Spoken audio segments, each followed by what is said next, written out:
Back in the brush country, this time in South Texas.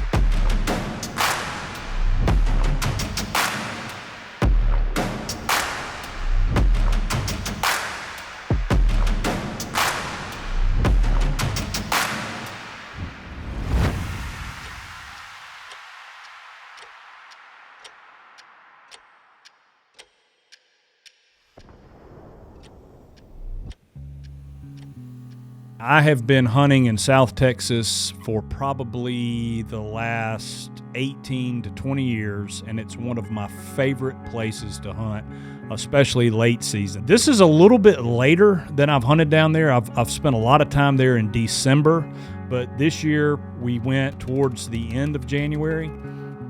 And how all this came together, we had done a hunt earlier in Mexico and had an incredible time down there, shot a really big 8-point. And we got in some new prototypes for Osseo and some stuff we really wanted to test out, especially in the brush.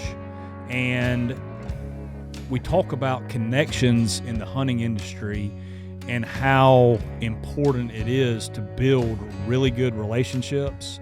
And I have done that and made a really good friend named Martin out of South Texas, and he and I have hunted axis deer together. He's a big bow hunter. He understands bow hunting, and sometimes in areas you can find places to hunt, you can find guys to build relationships with, but they don't always understand bow hunting and know what it takes to be successful bow hunting, and Martin absolutely knows that inside and out.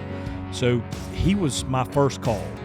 I called Martin. I said, hey, man, I know this is last minute, but we've got some new products we really need to test out. And anytime I've got to do research and development and it has to do with getting a hunt in, I am all in. You don't have to twist my arm much, especially to get me to South Texas. And I told him what we were looking for. We needed a spot that we could bow hunt and test some stuff out. And he said, man, let me make a few calls. I've got a big ranch in mind that I might can get you in. And 2 days went by, and of course I'm sitting on pins and needles, and Martin calls me back and he says, Bud, I have got the spot. It is set up for bow hunting. The owners are bow hunting. The guy that manages the ranch, Grant, is an awesome dude. He's actually a bow hunter. It's a 10,000 acre ranch right outside of Carrizo Springs, and they've got the dates you need to go available. They said you could come in and hunt. So this was really a privilege. This is not a big outfitted ranch. It's really a family ranch. They let a few guys come in and hunt, so it was an absolute privilege to get an opportunity to hunt here. And so we got everything set up. Andrew and I flew out South Carolina, and Andrew loves those real early morning flights, so I got this one as early as humanly possible, 5:30 a.m., so that's about a 3:30 wake-up call, and we had we had a few caffeinated coffees on the way down, but we made it, get to the ranch, and as always, meet everybody, say hello. Martin's going to get in a little bit later that evening, and we're there in plenty of time because we left so early to get in the blind the first afternoon and kind of assess everything, shoot the bows like normal, go out and look at the different setups, and man, there is an absolute hammer of a buck that we're going to get the opportunity to hunt, and he has been coming to this area pretty frequently. We get in the blind the first afternoon, get everything settled. Deer start coming out of the mesquite thickets and see a couple really nice bucks, but not the big one. And, that's absolutely how it can go, but we've got 4 days to hunt. And again, these deer in the brush country, man, they're coming to feed, and they're pretty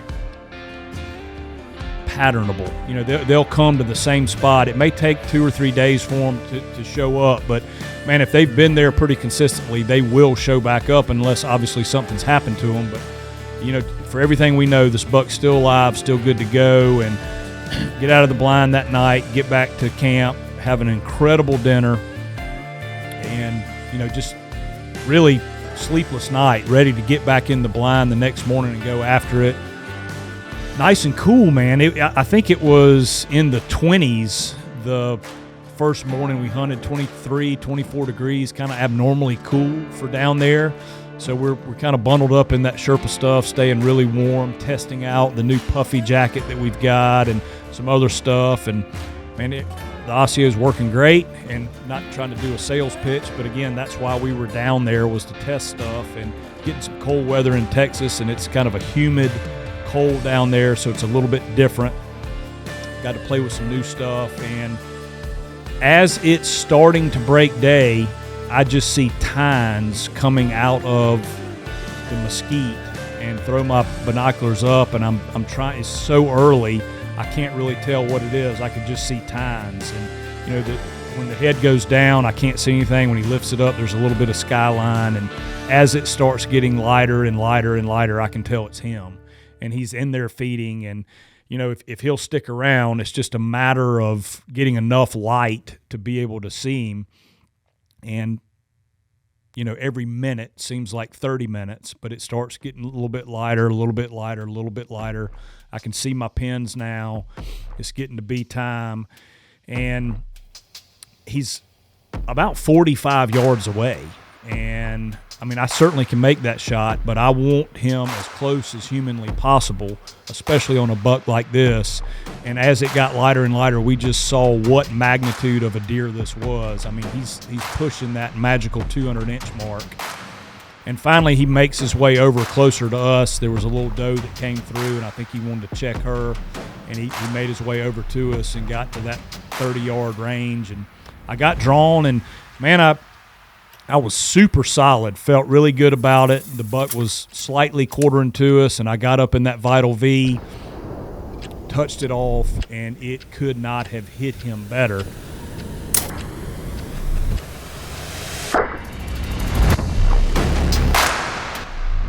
Got him. Getting good, didn't it? 32 yards, baby.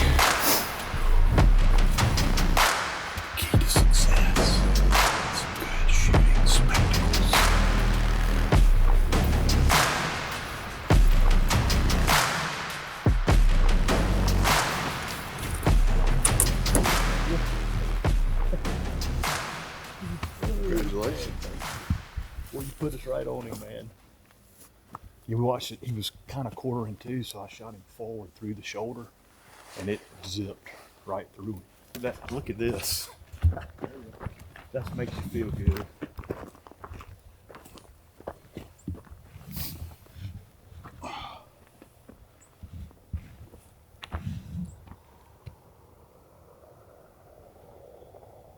Mega meat. Got some meat on it. Yeah, it's got some good blood on it. What you think? Ooh. I think mega meat through the good spot. Oh man. Where was he standing? Yeah, he was right. Oh man. Right in here. 31 yards. Oh, is that what it was? Yeah. I thought it was a little closer. Yeah. Yeah. I thought I saw him go down right over here.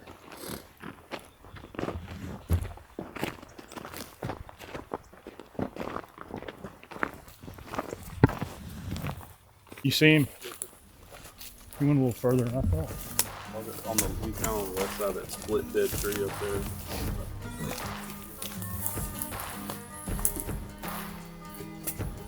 Oh yeah.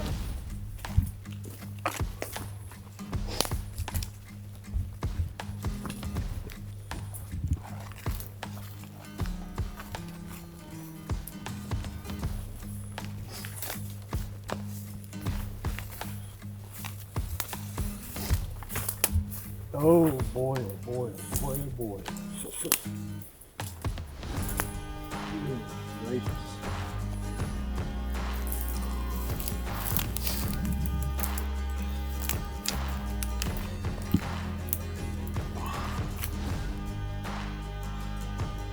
I can honestly say that's the biggest whitetail I've ever shot.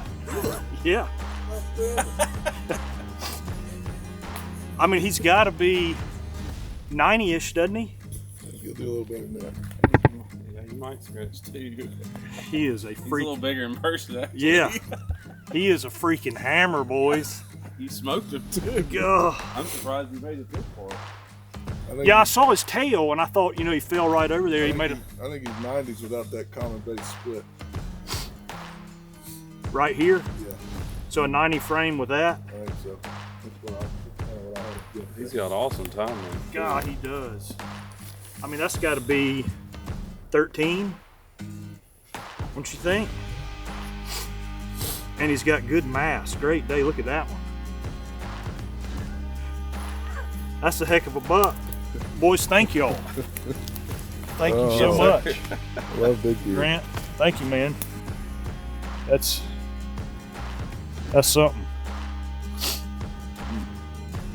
That is something. South Texas, native deer, man.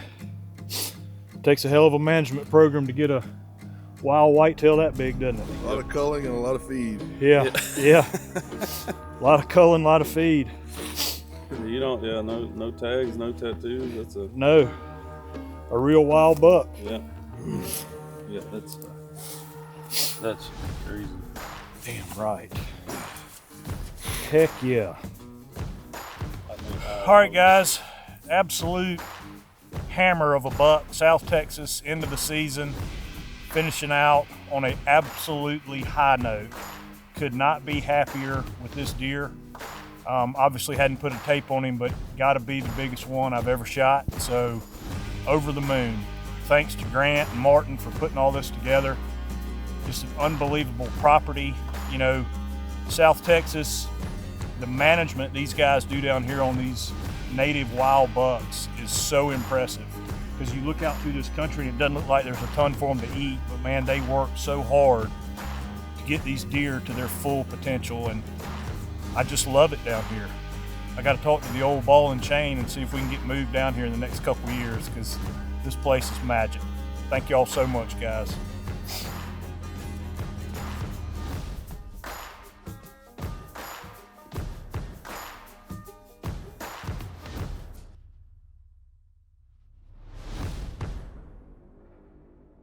My gosh, when you walk up on an animal like that, biggest whitetail I've ever shot in my life, just an incredible specimen. Couldn't have gone any better. Everything worked perfect.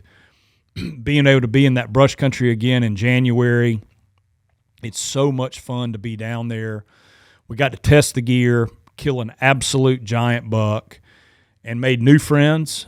Had a great time, incredible food. Stuck around for a few more days, shot a few hogs, looked at the rest of the ranch, and I can promise you this: if I get the opportunity to go back to that ranch, I will be there every single year that they will allow me on there, because the management and the time and expense they've put into this place to really make it a whitetail heaven. I mean, it is so different than everything I hunt in the Midwest, everything I hunt at home. It's just so different. The management, the way they do things, that brush country and that golden triangle of Texas, it's a special, special spot, and we will definitely be back.